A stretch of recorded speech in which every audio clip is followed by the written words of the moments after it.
Socialiste au Parlement européen, Monsieur Lambrinidis, pour 4 minutes.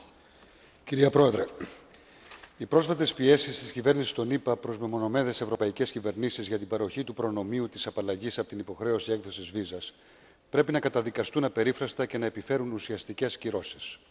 Σε καμία περίπτωση δε, κύριε Αντιπρόεδρε της Επιτροπής, δεν θα πρέπει να γίνει το αντίθετο.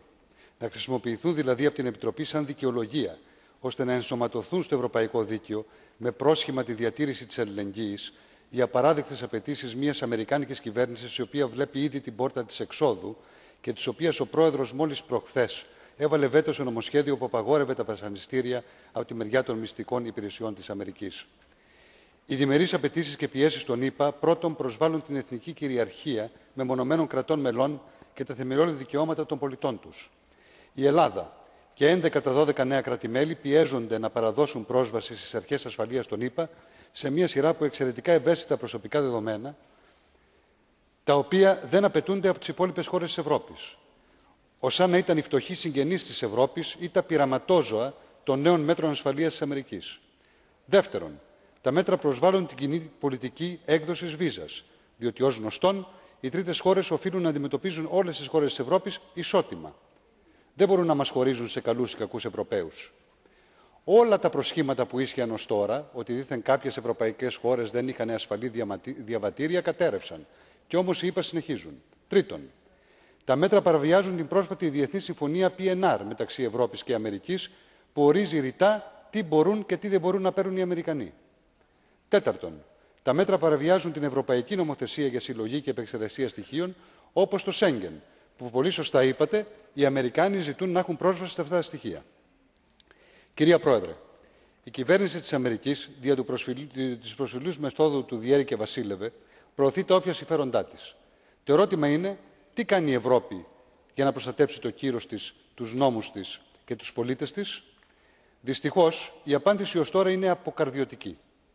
Από τη μία, η Ευρωπαϊκή Επιτροπή έχει αποτύχει επί σειρά ετών να αποσπάσει από τη ΣΥΠΑ την επέκταση του Visa Waiver Program για όλες τις χώρες της Ευρώπης, με τους ίδιους όρους, ανοίγοντας έτσι την πόρτα στο διμερές παζάρι. Από την άλλη, η Τσεχία προσέτρεξε ασμένος να αποδεχθεί τους νέους παράνομους όρους, καταστρατηγώντας την κοινωνική πολιτική και την αλληλεγγύη. Μέσα σε αυτό το ελντοράντο πολιτικών πιέσεων και μυστικών διαπραγματεύσεων, είναι ενθαρρυντικό ότι, κύριε Αντιπρόεδρε, σήμερα αντιδράσατε. Στο παραπάνω όμως πλαίσιο παρακαλούνται να μας απαντήσετε ρητά.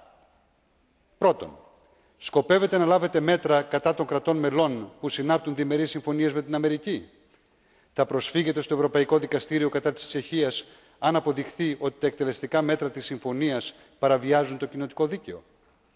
Δεύτερον, έχετε ζητήσει από άλλες ευρωπαϊκές κυβερνήσεις που σήμερα επίσης διαπραγματεύονται με την Αμερική να μην υποκύψουν σε παρόμοιες πιέσεις? Αν ναι, με ποιες κυβερνήσεις έχετε μιλήσει ή βρίσκεστε σε επαφή? Τι ακριβώς τους λέτε ότι επιτρέπετε ή ότι απαγορεύετε να κάνουν? Τρίτον, εφόσον η κυβέρνηση της Αμερικής συνεχίσει την πολιτική της, τι μέτρα σκοπεύετε να λάβετε συγκεκριμένα κατά μιας τρίτης χώρας που παραβιάζει ευρωπαϊκή πολιτική και δίκαιο? Και τέταρτον, μπορείτε, κύριε Αντιπρόεδρε, να μας βεβαιώσετε ότι δεν θα εισηγηθείτε και δεν θα συμφωνήσετε σε καμία αλλαγή στη σημερινή συμφωνία PNR, στην κοινή ευρωπαϊκή πολιτική για τις θεωρήσεις ή σε άλλες ευρωπαϊκές πολιτικές προς την κατεύθυνση της πλήρους παραβίασης των προσωπικών δεδομένων των Ευρωπαίων πολιτών που δυστυχώς προωθούν οι ΗΠΑ? Σας ευχαριστώ. Quel beau minutage, Monsieur Lambrinidis. Bravo. Groupe Alliance.